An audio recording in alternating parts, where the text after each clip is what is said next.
I'd gone over to Ty's house in Beverly Hills back, I think it was like 2017 was this time frame. And he had that Cash Me Outside girl that was on Dr. Phil. Catch me outside, how about that? He was in his garage on the orange Aventador at the time with a wad of cash. And I was like, what the f*** you doing? Why is she here? And he was like, oh, I'm just filming an ad with her, you know? Today's guest is the master of scaling to $1 million months, and he's even helped over 41 people do it. What a lot of people misconstrue, like you see this most commonly when people ask that dumb question in an application. Oh, did you consume the entire video before you booked this call? It's like, no, they don't. They never will. They're just scanning to see, is this right for me? Is it not right for me? What do you think is the number one dumb thing that people do in their funnels that is costing them millions of dollars and holding them back from scaling to $1 million months? Today's guest is the master of scaling to $1 million months, and he's even helped over 41 people do it. Jeremy, welcome to the Masters of Lead Generation podcast. Hey, thanks for having me on. I appreciate you. Awesome. Let's get into it. When other people work on funnels, because it's often a very misunderstood concept for some reason. I don't know. I think everybody thinks Russell Brunson, internet marketer, scam. I think funnels, not optional, just every touch point, figure out the math. For you, how do you explain funnels to people who are like, hey, do I even need a funnel? What is a funnel? Yeah, fair point. I mean, pretty simple. You know, it's just it's a modern iteration of a website optimized for a conversion event of some kind. So whereas websites are traditionally just places to demonstrate what it is you do, how you do it, provide, you know, a whole plethora of information about you, your team, your business, services, products, etc. Funnels are more optimized for specific direct response outcomes. So if we're trying to generate a booked call, it's much better to use a call funnel. If we're trying to run a webinar, we're going to use a webinar funnel. If we're trying to sell a low ticket product and to send somebody to a high ticket product, there's just a specific sequence of pages that are better suited for that comparatively to a website. So that's all funnels really are. Yeah, awesome. Today I want to focus on the book a call funnel. That's what we focus on mainly for our clients, like booking in qualified leads for high ticket that actually close. And I love your YouTube. I think you're like the only other person who really talks about how to master sales and marketing being one comprehensive system. Can you talk a bit more about that and how you make sure that sales and marketing act as one? Yeah, so first of all, anybody who operates with sales and marketing separate or where those departments like point the finger at each other of blame, terrible way to operate, huge limitations, massive friction, no real progress is made when you do that. I'll give you a great example literally from earlier today. I was on a call with the client's team and they have a total of 68 total call slots that are available to book into. And over the most recent 3 days, the cost per call had gone up about 30%. We were dealing with a little bit of ad fatigue. And the client, we unfortunately didn't have any additional creatives that were sitting around in our surplus ready to relaunch with so we could reduce our cost per call again by overcoming the fatigue. And I had to tell the sales team, you know, I called them up each individually and I made sure to express to them the severity of my role within their organization, the impact that I have on their finances, their earning potential. And I just let them know, I said, listen, I take my job super seriously. I fully understand the impact that I have when I fail to fulfill my obligations to fill up your calendars completely. And I take that extremely seriously. And you know, by no means am I relenting on the client here and just letting them, you know, not give me what I need. You know, I fully accept the responsibility of the situation I've created. And anyway, I do that as an example in this case to just demonstrate the symbiotic relationship that sales and marketing has. They're in no way, shape, or form separate. And every great marketer knows that when you get truly articulate feedback from a sales team, it's some of the most actionable advice that you can have. The worst thing that can happen is when a sales team just says some super basic shit like, oh, the leads were unqualified or oh, the leads were like too cold. There's nothing to do with any of that in terms of actionable insights. I will say this, if you do have a sales team like that, but you still record the calls, there's a lot of great options nowadays. One of my inner circle members, his name's Daniel Fazio. He goes by Cold Email Wizard, if you ever heard of that guy. He runs a company with some of his business partners called ListKit. And Daniel was recently talking about this AI tool called Manus. Manus is MANUS.ai, and it's a credit-based system for an LLM, whereas the big LLMs like ChatGPT, Claude, even though to be fair, the Manus tool uses these APIs and it's still technically those LLMs, but it's like those same LLMs without guardrails.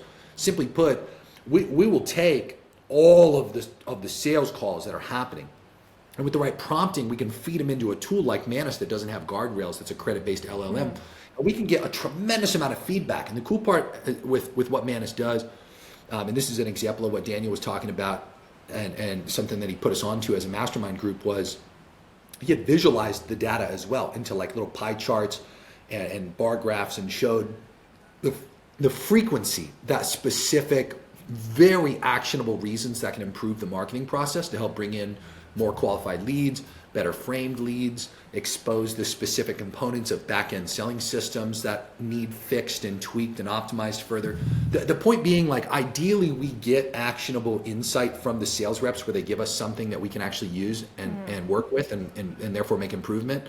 However, even without that nowadays, even if you have this kind of sales team that's like just constantly blaming marketing, which isn't a good frame to be in regardless, we can take all those calls, we can feed them into an AI, we can get all the feedback that we need regardless.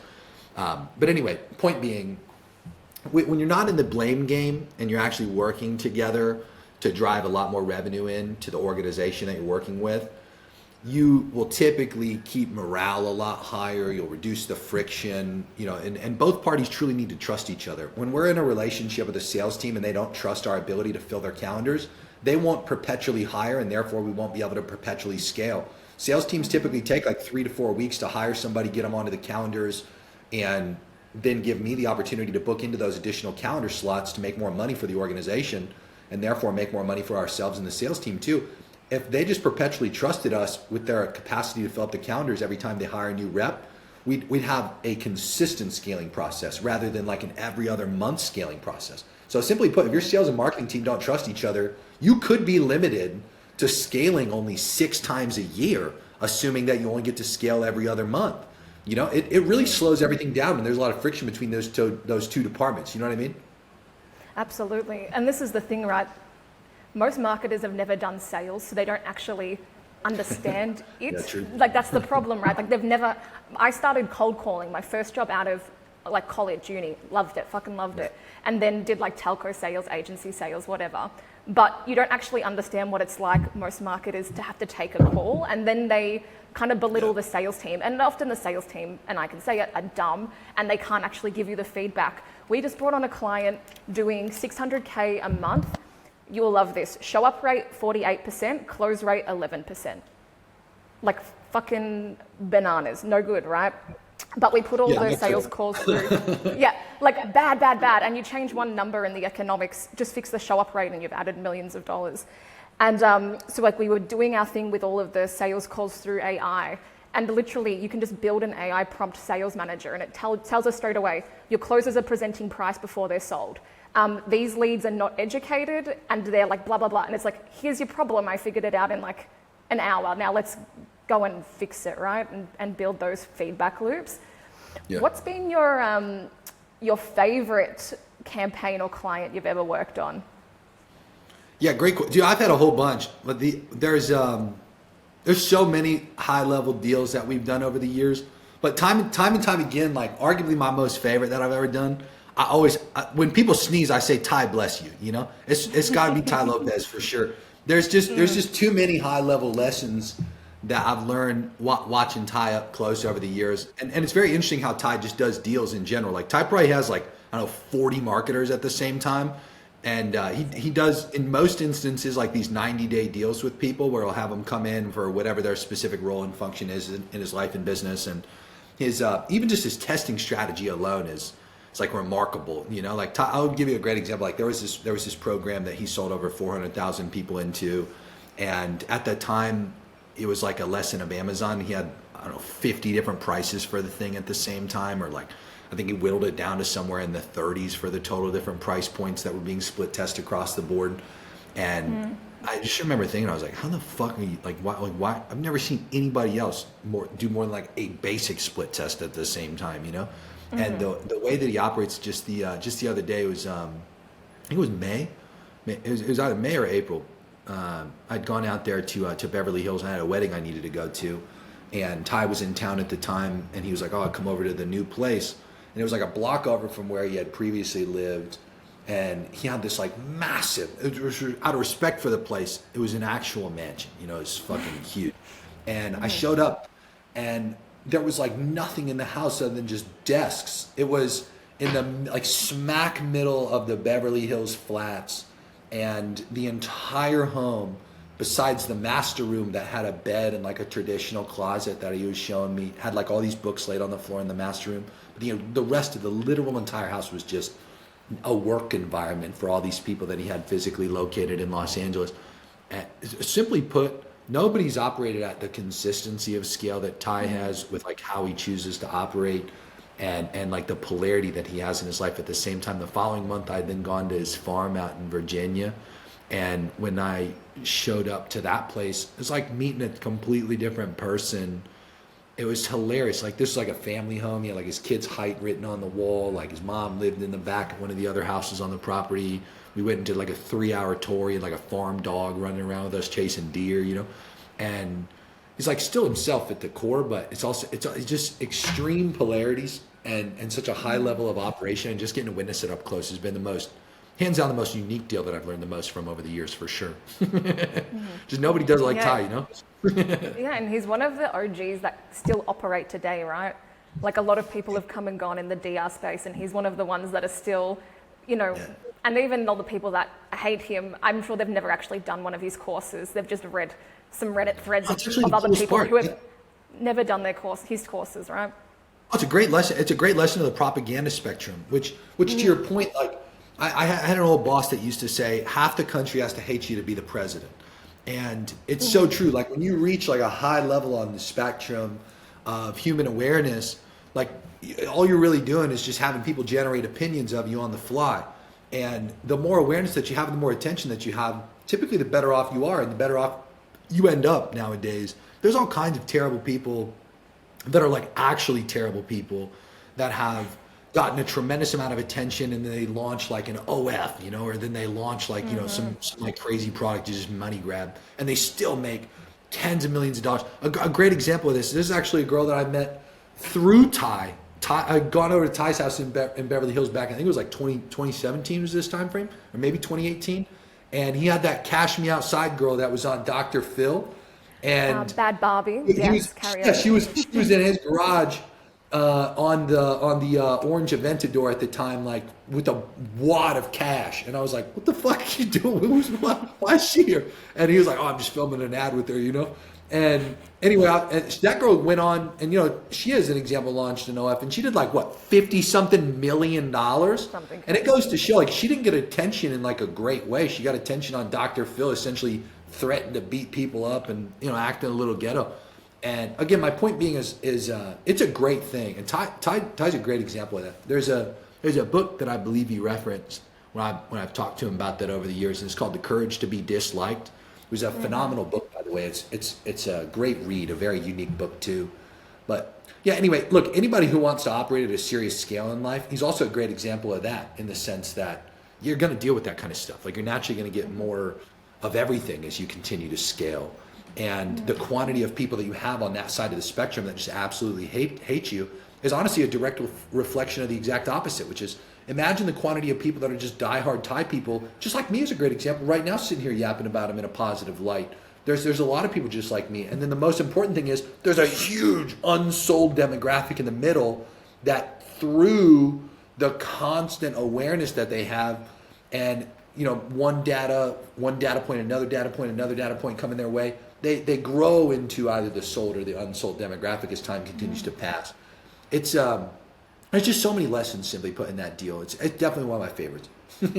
That's really cool.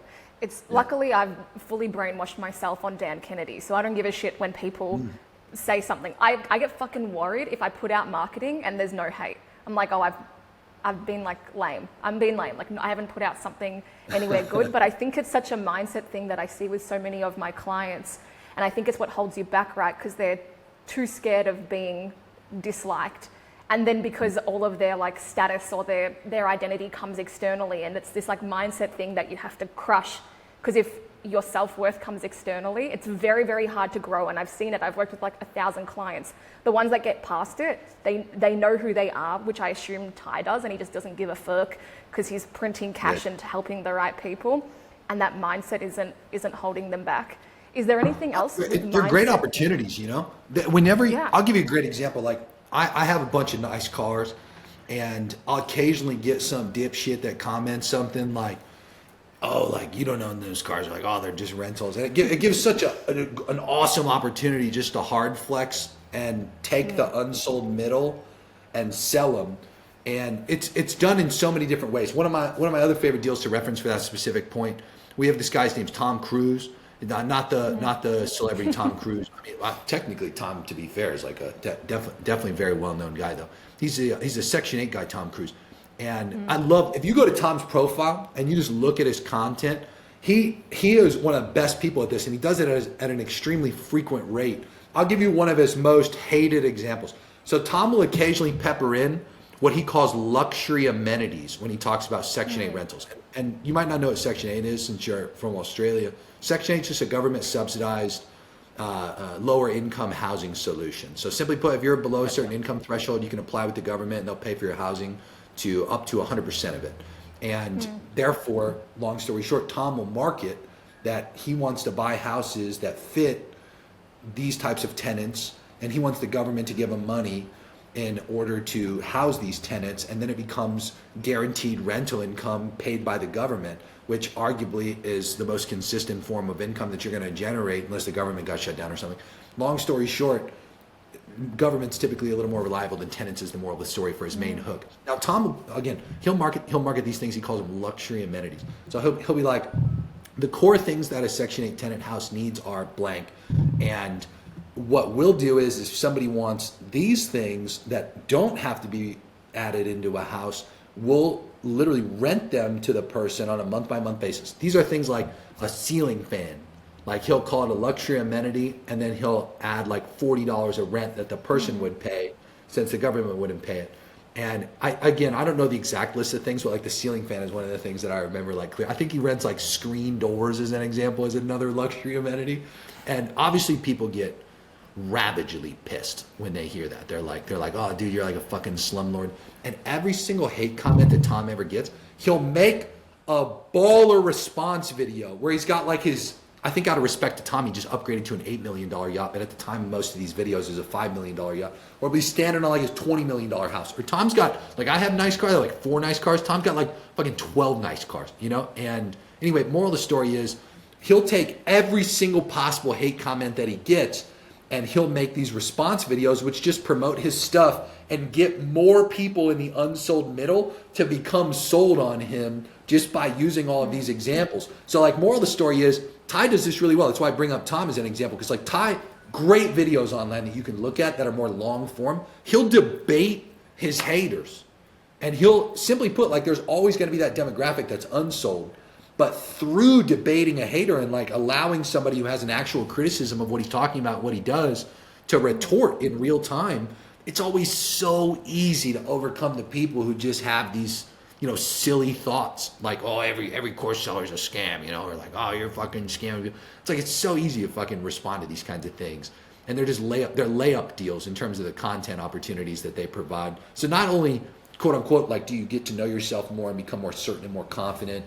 They're truly some of the best marketing opportunities. Because like what we would do for Tom as an example, we would take some of those hate videos, we would run them as ads, and they were some of the highest link click-through rate ads that we've ever had for them. They've done so well time and time again. And they also generate a huge polarity of comments from people who are obviously talking poorly about it, talking highly and enthusiastic and excited about it, and then are more just like neutral and in the middle ground. It's so good. It's such a good strategy when you use it from a marketing perspective. Yeah, I love that. I haven't actually done that before, hate ads, but I'm going to run that with a couple of clients. They're so good. Because I know you talk about this as well, like leaning into the objections or the thoughts someone's going to have anyway, right? Like trying to overcome them and showing how many refund requests or whatever you get in the back end, because as you say, people are just looking to see how much they can get fucked. And I think gone are the days where, you know, like whatever, 5-10 years ago or more, the glory days of direct response or brand response or marketing where you could be like, look at all this dream outcome and here we are. Every single market I work in now is just skeptical, and they've been burnt by something. Everyone's been buying online for a long time. So what are some of the ways that you, like besides like leaning into the hate ads, what are some other ways that people can like overcome this friction before it even comes into somebody's brain? Yeah, so we call it back-end selling systems. So how we typically articulate this is on the front end, people are in scanner mode. So generally every human from an evolutionary psychology perspective believes in energy conservation. Like historically, we didn't have infinite calories available to us, which essentially is infinite energy. We didn't have that kind of stuff available to us. We had to go hunt, we had to go gather, we had to accumulate calories, and then we had to be rather conservative with our energy in order to avoid expensing it and having to go out there and risk our lives to gather and hunt. And the moral of the story is like that same exact evolutionary behavior pattern carries through to modern times, okay? And so think about it like this. When somebody's in market and they're considering something, or even lower on the interest spectrum than that, somebody's being convinced to potentially buy something, you have to consider that the main objective that they have in their brain is scan for what's potentially a good solution and what's a bad solution. I just got a new event venue for our mastermind group for the inner circle, and I was dealing with all kinds of contractors, like every type of vendor and contractor you could fathom that you would need at a commercial facility and then some. And one of the ones I needed today was an IT company to come in and run some Cat 6 cable for this big 220-inch 4K screen that we got for the presentations.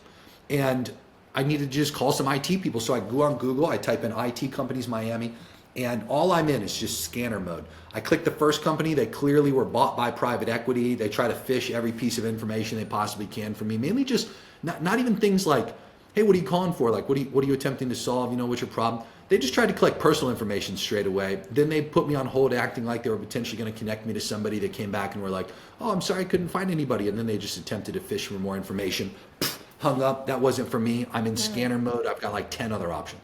I call company 2, no answer. I call company 3, no answer. I call company 4. This one was called like IT of USA or something like that. And they answer the phone, guy just goes, hello? And I was like, oh yeah, this is probably my guy right here. And I go, hey man, like this is my specific situation. This is like what I'm looking to do. Can you get somebody out here ASAP? He's like, I can have a guy out there in like an hour and a half. I was like, perfect. I'll get somebody to go over there to the office, and we'll meet you there. And I'm looking to do this ASAP. If you can quote me while you're there and I pay for it, like when can you do it? He's like, you can get it done like Thursday, Friday. I was like, money. I send over my fiance to go over to the venue. She opens up the office. Guy comes in, takes like 30 minutes to quote us like $2,000 to get all this shit done that we needed. And they look professional, they look presentable, they did everything that they needed to do. But now here's the thing, okay? On the front end, I'm in scanner mode. Now, as soon as I actually get the guy to say like, yeah, I'm gonna come there and I'm gonna do the quote, like we're ready. Only then did I click to the guy's website. Okay, I didn't even click on the websites of these people. I was just name, phone number, call, name, phone number, call, name, phone number, call. And when I got to the point where I was like, all right, this guy's gonna go, that's when I clicked to the guy's page. That's when I looked him up on socials. That's when I literally consumed, like I got to see like all kinds of random projects that he did. And only then did I really give a fuck about what projects the guy had done. I don't care to go look at the other companies. I just want to call them and see if they're even going to be able to help me first. And then once I actually conclude, like, all right, these are my people here, then I'm going to go, okay, is this the right people? Are these the right guys? Like, what do I need to consume from here? We did the same thing with the sound guy. We dropped $50,000 on the sickest sound system ever. So like no matter where you're at in the room, you got perfect audio from the speakers on stage. And then in between, we switched to music for the networking periods. And anyway, long story short, the guy who answered the phone, his name was Lord. And Lord, when he answered the phone, I could tell straight away. Did the same thing, like commercial sound systems, Miami, and ripped through like 3 people. He was the third. Soon as he talked to me, I was like, this is my fucking guy. And then he tells me on the phone, he goes, hey man, between me, talking to you now and showing up, I'm gonna send you a few videos. I want you to watch them. And the videos that he sent, I watched every one of them. The first one was his background, like airplane hangar of a fucking facility full of speakers and him like talking about all this shit that he manufactures. He got so fed up with the quality issues from commercial providers and consumer providers of speakers and sound systems that he started manufacturing his own shit. The guy's been in business 48 years. Every major club here in Miami, this guy did the venues for. He also had a few case study videos where he demonstrated like multi-million-dollar sound system projects. What do you think that made me feel in terms of confidence about my little $50K deal? I was like, this guy's it's like a fucking sleeper deal for this guy. He's gonna be able to knock it out in like a millisecond. And Anyway, again, I don't give a fuck to consume any of that stuff.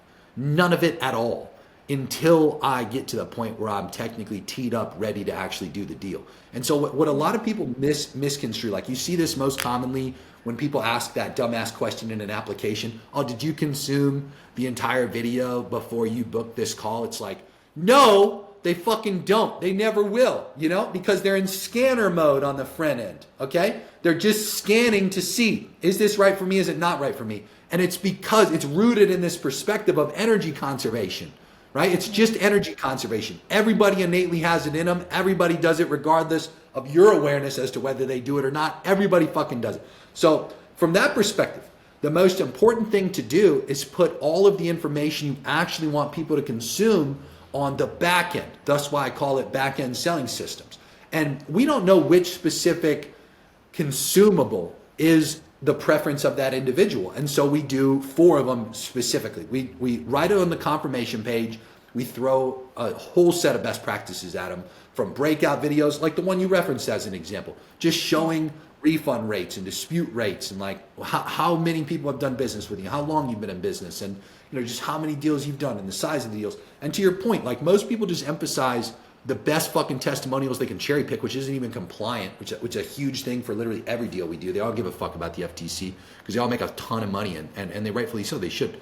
The moral of the story is we don't pick just the best testimonials. We actually try to get people who refund, who dispute, to make a fucking video and explain, like, hey, can you articulate to people why this didn't work for you?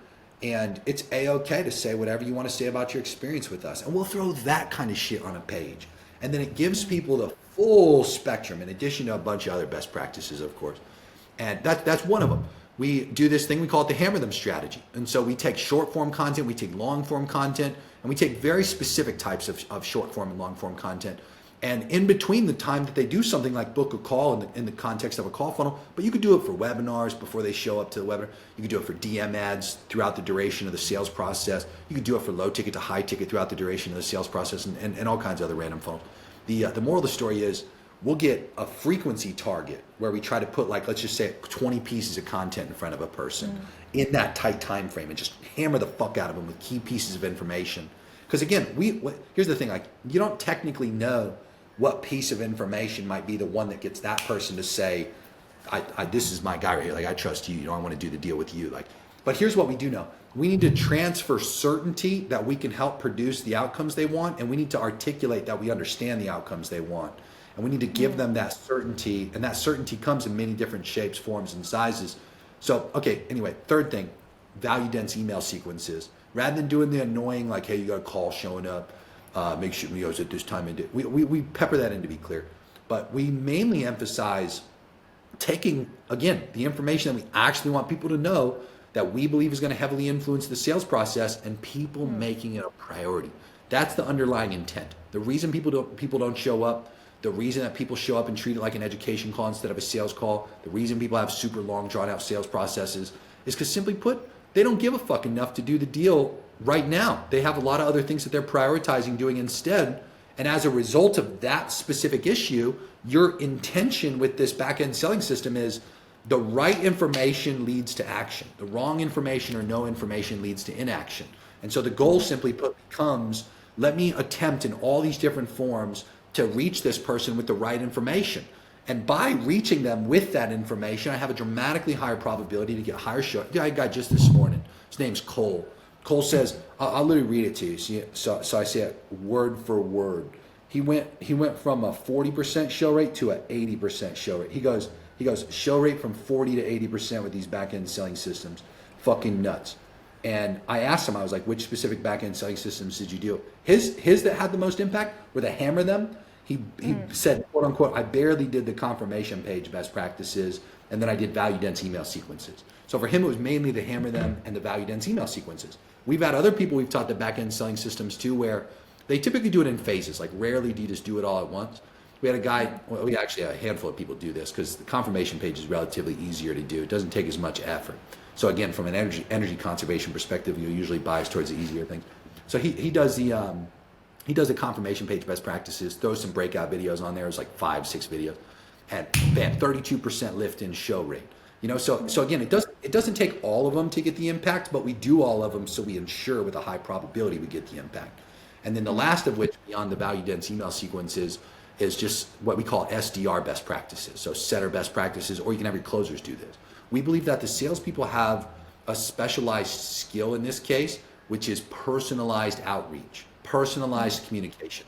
It feels way better when you have a rep that you just got assigned to you. Take the time to actually read your application and look at it and say, out of all the things that I could send this person, these are the things that make the most sense.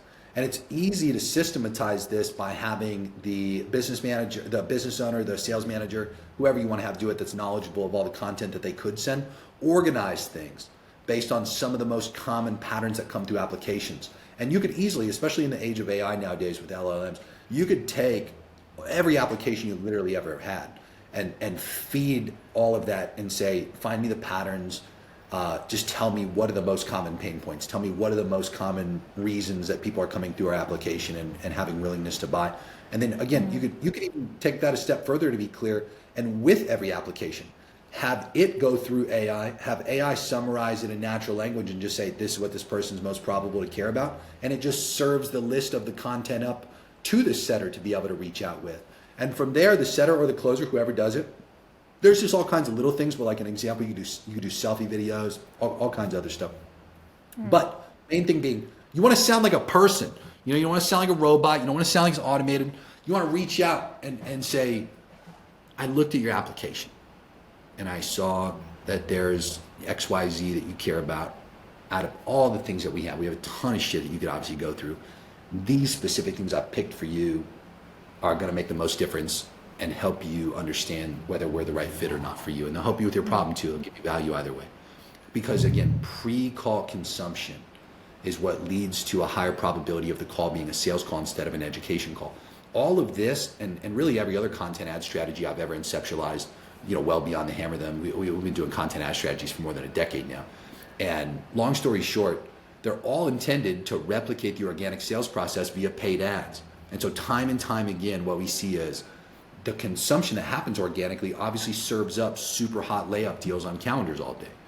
And to replicate that with paid leads, we have to be able to, instead of trying to get the same amount of consumption to occur, we have to be able to strategically get the right consumption to occur with the information that leads to prioritization and action.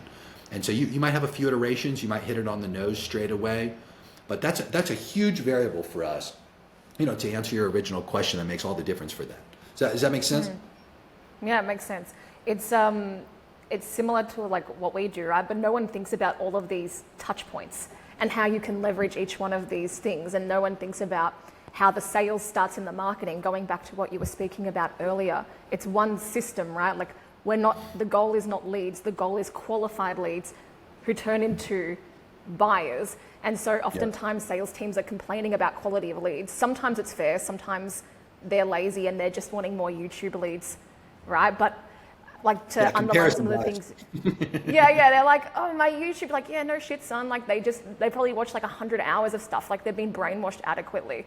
But as you're saying, well, cool, if we know that, how do we replicate that essence into paid ads? And there's so many people out there like just dealing with shit leads from Facebook and trying to scale them on volume instead of trying to scale on quality. And that's what I see with a lot of people. And it usually comes back to because they don't understand their customer enough or who's going to buy, right? So they don't know what they've tried before. They don't know what conversation's going on. They don't know what question is like going on in their brain. So they're not even talking on their frequency. They're just talking at them and then wondering why like nothing works. Yeah, no, that's very true. Salespeople very commonly will give, a huge comparison bias to the organic leads, and it makes them fail with the paid leads. And they need their own systems too. From a sales training perspective, which is a huge emphasis that we teach as well, are all the best practices as it relates to overcoming that comparison bias and enabling them to, be able to think, okay, these are different. I need to treat them different. I need to have different processes. I need to have different systems. And to be fair, in some instances, the organizations that we work with, they'll just have split teams. They'll have one team that specifically deals with the organic leads, and then they have another team that's just killers, just a bunch of hitters that are specifically teed up to close the paid advertising deals, because the comparison bias can be very cannibalistic to your probabilities to be able to scale paid advertising system if you have that level of comparison bias existing inside of your salespeople. It can ruin deals for sure. It's ruined a lot of great deals for us. And the other very important thing to point out is, over the years, we've had a natural bias to get deeply involved in everything and anything that's going to hold back revenue because of how we structure our deals on the agency side. We do net profit shares. And so as a result of that, any singular thing, which, really the biggest singular thing is the sales team, when that's interfered with my ability to get, the rev shares that I'm after and hit our income goals, I got to move anything and everything out of the way in order for that revenue to flow. And to your point, that's been, a lot of the origination behind most of these specific ideas we talked about here today has just been, okay, instead of just being full of rage and trying to project anger on the sales team and, putting my finger of blame and saying, hey, it's your fault, you guys suck. If I had to work with just a bunch of monkeys, a bunch of cashiers that I needed to get layup deals for, and that's all they could ever close, well, what would I do in order for that to be the case? And that specific line of questioning has led me to, some very prolific advertising and marketing strategies and systems, and also sales tips and sales strategies that have made a world of difference in the revenue that we've seen for our deals, and a lot of people that have worked with us over the years. When you're creating the lead gen offer, so like the thing that somebody's signing up for to become a lead, right? Because we've got to get a lead before we get a sale. How do you think about that, and how much effort do you put into that? Great question. Are we in this hypothetical? Are we selling to the general public, or are we selling to rich people? Let's sell to rich people because the general public's annoying. Let's focus on rich people. Yeah, hell yeah. So long story short, anytime you sell to rich people, it's a very direct, straightforward, low friction process in most instances. The friction generally comes from application questions, the quantity of application questions, the types of application questions. But to be clear, we generally, as an example for a call funnel, we don't even use opt-ins. We are very clear in our messaging about what it is that we can do, what the outcomes are that we can help people with. We try to be, simply put, as direct as we possibly can. Most people virtue signal about a tremendous amount of things. They aren't actually honest with the true intentions to others, let alone themselves. And eventually they believe their own lies. And at the end of the day, we all operate on these very, super base level reasons to do things. And they're truly not as sophisticated or complex as what most people will virtue signal and attempt to articulate them as. So a great example of this is, rich people are generally very transactional people, right? They prefer to have very efficient deals with outcomes that don't have to involve a lot of time and effort to produce those outcomes. And they'd rather throw money in order to generate outcomes, and again, not have that much involvement of their time and effort. And from that perspective, coupled with that evolutionary psychology idea of, we're all in energy conservation, rich people take it to the max. So as a result of that, we can have ads that do a majority of the selling, still see a low play rate on a VSL, on a call funnel as an example, and get very qualified people through the door that show up, consume back-end selling systems after they're out of scanner mode, and close with high rates, a lot of PIFs, short sales cycles, high show rates. And a lot of it has to do with just the best practices. I have a whole playlist on my YouTube channel dedicated to offers for rich people, selling to rich people, advertising for rich people. I talk about literally all of it. And the moral of the story is we typically, simply put, will do very transaction oriented communication, very direct communication, very short, efficient ways to consume the information.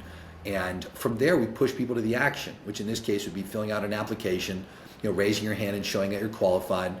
And some of the simple things, I don't know if you've ever seen this or not. I don't know if this meme has reached you yet. It's the meme from Inglourious Bastards, which is a movie about some American soldiers that were in Germany during World War II, and they were Nazi hunting, okay? And long story short, the Americans at one point in the movie had penetrated a German gala, like some kind of event that they were having. And this is a bunch of German soldiers, and again, the Americans were pretending to be German. And one of the Germans, they suspected one of the Americans of being an American. And so the German soldier asked the American guy, he goes, hold on, how many of, and the answer was 3. He's like, how many of this are there? And the American guy holds up the number 3 like this. And I don't know how you hold up the number 3 in Australia, but apparently Germans don't hold it up like this. So long story short, when the American soldier held it up like this, the German immediately knew. He was like, you're not a German, okay? And there's, simply put, so many individual things that rich people will look at like that. Where I'll give you a great example. Like rich people, we don't use the word money. We rarely use the word cash. It's like we have like fancy words for it, like liquidity, capital, dry powder, you know?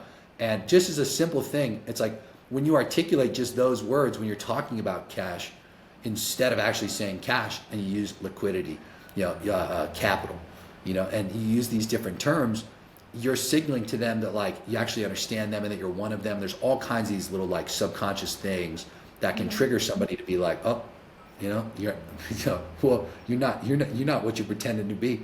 And vice versa though, if you do get them all right, there's a very, very high response rate from these people that we see. So as an example, like we can get people like that. Like I'll give you a perfect one that's like this. Okay, if you ask, what's your annual income?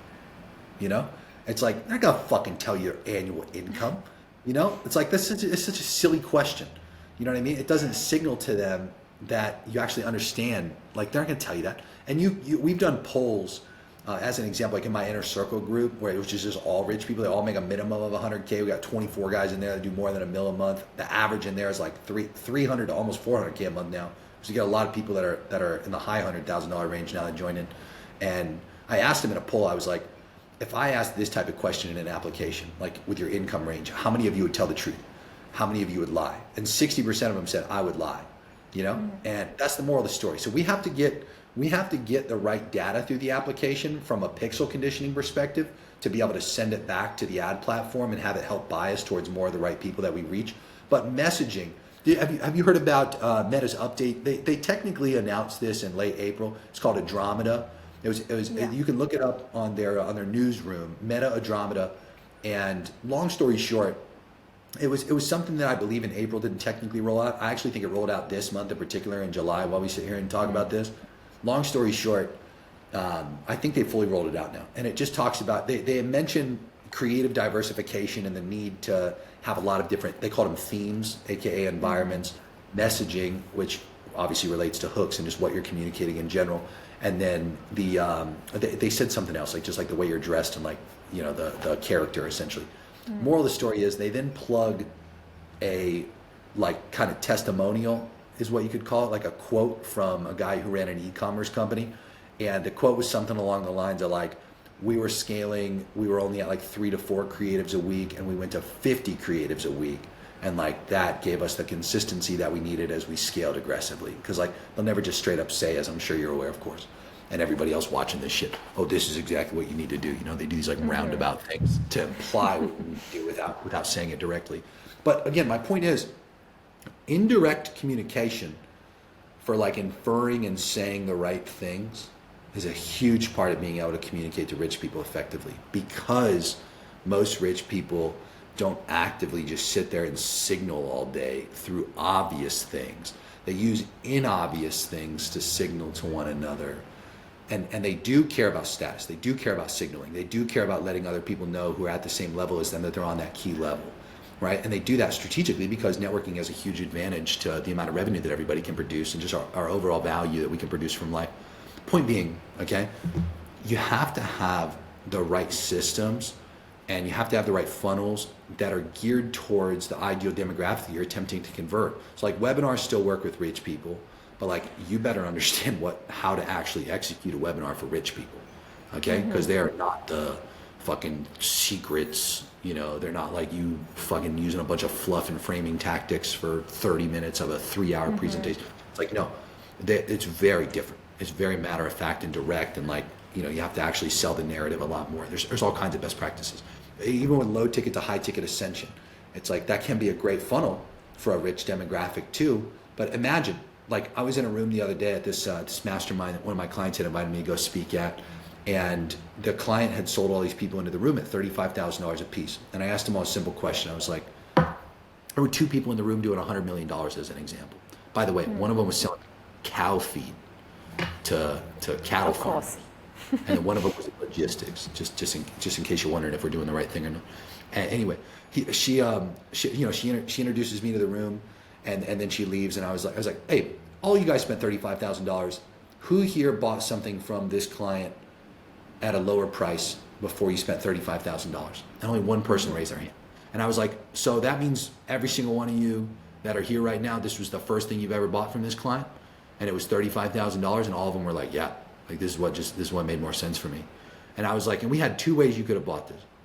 We had a challenge funnel, and then we had a call funnel. How many of you went through, and we called it a 3-day virtual event. I was like, how many of you went through the 3-day virtual event? And it was like 20% of them went through that. And the whole other 80% of the room, minus one person who bought a low ticket to high ticket ascension product, 80% of the room was like, oh, I bought through a call funnel.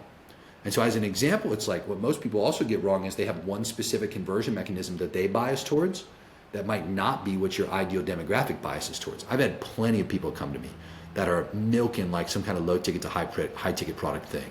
And then I tell them, I'm like, dude, that's gonna be a terrible way to convert rich people, because typically rich people just buy the higher ticket thing that they feel is more appropriate for them right away. Rich people are biased towards spending more money because they believe that the money is tied to the value in which they're going to get and the outcomes they're probable to produce. They, like the low ticket thing's probable to add time and not really get them the outcome they want. It just adds friction to the process. And there's all kind like opt-ins can add that. Again, low ticket to high ticket can add that. Long drawn out sales processes. Like some people by default have 2 call close systems. And again, that could be another thing that deters the higher ticket, more financially qualified buyer from coming through. So anyway, simply put, when it comes to like just generating a lead, we typically do like a nice diverse like range of funnels that we attempt to get the people we work with to run, because they all have effectiveness, but they all generate different types of buyers. You understand? They all generate different types of leads who have their own preferences of how they want to purchase from that entity. You understand? Mm-hmm. Yeah, and the book a call one is usually what we implement for people first, because there's just people in market ready to go, and they're like, can we do this webinar funnel and this low ticket? I'm like, yeah, babe, but not yet. Like there's people who are ready to give you 20, 30K today. So let's just get them on a call. And then the way with our funnels, we just think of it all as little micro steps, right? And then usually when we set up our lead gen offer, it's like, it's just ready now or discovery. Where are they in the stages of awareness? Do they need some diagnosis before prescription? Or are they ready to take action? And then that's just how we structure what they get on the call. And then all of the stuff to like beef them up and get pumped to even want to show up, right? To build the anticipation and the excitement. Yeah, good idea. That makes a ton of sense.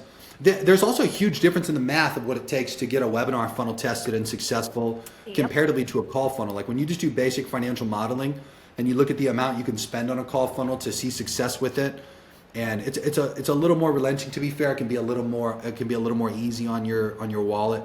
Webinars is an example. Like you might have to spend a minimum of like $15,000 to $25,000 per webinar on a test budget to get the right quantity of people to opt in, show up, convert on a call booking, show up to the call close.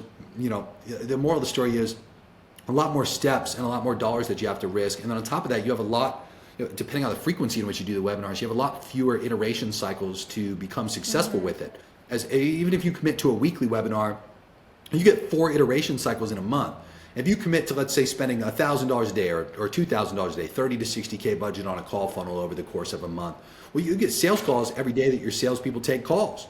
And so you would typically have upwards of, let's say, at least 20 if they do calls 5 days a week, to potentially upwards of 24 to 30 total iteration cycles in which you can improve the process, and you also get to spend less dollars.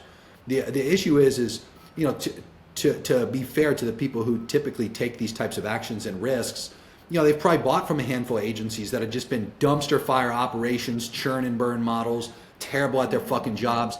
And as a result of that, they've tried those same strategies and they chalk it up from a narrative perspective that they just don't work. And so usually what most people are willing to try comes from some story that they've recently heard from some other guy or girl they look up to that's like, oh, well, this person just did this, that's why I want to try it. And so sometimes, to be fair, it's important to play into those things because they have some momentum and enthusiasm with the idea already. But again, from an expectations perspective, that's the most critical thing from a math view that has to be settled in order to determine more so than anything else, like what you actually do. We had a client who was like, I fucking love webinars. I'm way better at webinars, and I'd rather do webinars than call funnels. We showed the guy the math. We were like, you have to spend $25,400 with like a worst case scenario set of statistics, which ended up being true. And more of the story, the guy was like, I'm happy to spend $100K in a month on a test budget. And then we said to other people, and they're like, I wouldn't spend more than 30. And it's like, all right, well, yeah, webinar makes no sense then. Let's do and then also it's important to note, you got to look at what's working for them already from other places like the organic channels. So if we see that somebody works really well with DM ads as an example for their Instagram pages, where they're just telling people to comment a word, or like, the setters are interacting with all the followers and interaction and trying to tee them up in DMs for set calls. We'll play into that too. We'll just run DM ads instead of doing anything else. We typically play into whatever is currently working, because that dramatically increases the probability that they gain, some profit to be able to gamble with. They need some house money to be able to test some of these other ideas that might be able to work too. That's increased our retention rate and success rate a tremendous amount. And it also works really well across everybody that we help in the education company side of things too. It's been great. Just playing to your strengths, simply put. And making sure the math is mathing, right? And especially if you deal with clients as an agency, we're predominantly profit share or like scaling ads. So we're like a percentage of the ad scale, depending on what's the best way to structure the deal for us and the client. But at least our incentives are aligned. And like what you said earlier, I want the sales team to be successful, because if they're not going to add more sales team, then I can't scale the ad budget, and that's going to be my friction to scale the account. And yeah, that's awesome. I know you've got things on today. So before I let you go, what do you think is the number one dumb thing that people do in their funnels that is costing them millions of dollars and holding them back from scaling to $1 million months? Yeah, I think everybody's extremely lackadaisical with how they go about doing their analysis. And I can't stress this enough. They either do too little math, or they fucking nerd out and they do way too much tracking on statistics that don't really make that big of an impact. You have to be aware of what specific, what we call them bottlenecks or choke points within your advertising, marketing, and sales process that have actual impact. So as an example, like CPMs can have a huge impact. Link click-through rate can have a huge impact. If you have an opt-in page, opt-in rates can have a huge impact. If you're just doing a call funnel, like the application rate and the drop-off points within the application, that can be huge. But typically, if we're just optimizing for book calls, we'll shoot for a specific KPI for just the total quantity of traffic against the total quantity of qualified book calls we got as the KPI to track show rates, close rates, AOV. Like these are some of the bigger stats that we track. And then typically, from like an analysis view, whether it's week over week, month over month, whatever time frame against time frame you want to compare it to, usually, when you're attempting to increase ROAS, when you're attempting to just get overall more revenue out of the system, you have to make sure that you have your eyes on all these different steps throughout the process, because inevitably one of them starts to contract.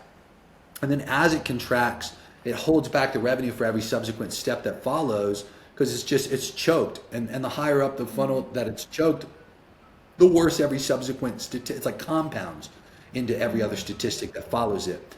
And when you financially model data and you look at like these statistics that actually make an impact, like some of which I've just described, you can then track and analyze where you need to laser focus attention to open up that specific contraction and let revenue flow through. Most organizations are extremely reactive. They don't have any insight or visibility onto these specific choke points, and they attack like a bunch of random shit at once that might not even be the key choke point that's throttled. And as a result of that, they never really make improvements and they give up far too quickly. The other big one is they don't have the endurance. Like advertising, especially when you're first getting started and attempting to scale up to an aggressive amount of revenue, it's an endurance race. Like you have to walk into the casino with a specific gambling budget that's not going to financially ruin you, and you have to be able to, again, endure going to the casino again to try to get into profit and leave with house money. And then from there, when you pocket the original money you risked, you have to change the risk profile that you use to behave through once you're gambling with house money instead of money that you're actually pulling out of your pocket. So again, most organizations, like the best ones that we've worked with, they'll be like strong in one place. Like let's say they have one specific funnel that's doing really well organically or something like that, or even from paid, and they're looking to add a new funnel. There has to be a set amount of profit that gets siphoned off from that specific source to subsidize the thing that's not currently profitable. A great example of this in real life is like the NBA and the WNBA. The WNBA has never made a fucking dollar. Like it's never made a dollar of profit ever. It always loses money, and it's fully subsidized by the cash cow, which is the NBA. And in the most recent, I think it's been 2 years now, There's a key player named Caitlin Clark, who when she doesn't play, the WNBA loses 50% of its viewership overnight. She is the current revenue driver for that entire organization. And for the first time, like, there's been little improvements. Like, instead of the girls having to fly commercial, they've been starting to fly on PJs now, team PJs. That's a huge fucking improvement. The signals they're starting to get paid more. And they, to be fair to the players, they still actually get paid a pretty mediocre amount. But again, they're working in an organization that makes no fucking money, and it's fully subsidized by an organization that's profitable out the ass. So again, my point being that the NBA has kept the WNBA around for what I think now is decades. Okay, it's been multi-decades, and they do that because it will inevitably become profitable, or at least it's probable to eventually become profitable. But it's subsidized by the cash cow. Okay, now we don't want to subsidize it. Nobody that I ever fucking talk to wants to subsidize something for decades in order for it to eventually become profitable. We're looking for, like, I don't know, 90 to 120 day window as an example, like a quarter of endurance before, you probably are fucking up and either need a lot more help than what you anticipated, or you just, maybe you do need to give up on that specific way of doing it, or maybe you just didn't try that hard. There's all kinds of things, but like after a good 90 to 120 days, which barely anybody makes it to. Most people will endure for like 30 days or 60 days and then just be like, I'm not doing this anymore, and they'll stop spending the money. And anyway, moral of the story is you got to have a gambling budget. You got to have endurance. You got to actually do math. You have to, with a very high rate, concentrate on bottlenecks and contractions to open up profitability, because it's genuinely that simple. And simply put, you also can't look at old data. I'll say that too. There's a lot of people who, I want to be fair in saying this, some old data still stands up extremely well. Like, I referenced the book Breakthrough Advertising by Eugene Schwartz at an extremely high rate. That book was written in the 1950s. And that's an endurance of time right there on those lessons. But like, I see people that still follow fucking webinar tactics from like 2015 and 2016 and 2025, 2026, and it's like they fucking suck and their webinars are ass, and they're using outdated tech stacks and outdated tactics, and again, they're seeing terrible performance. The main thing that everybody technically knows is like these platforms change all the time.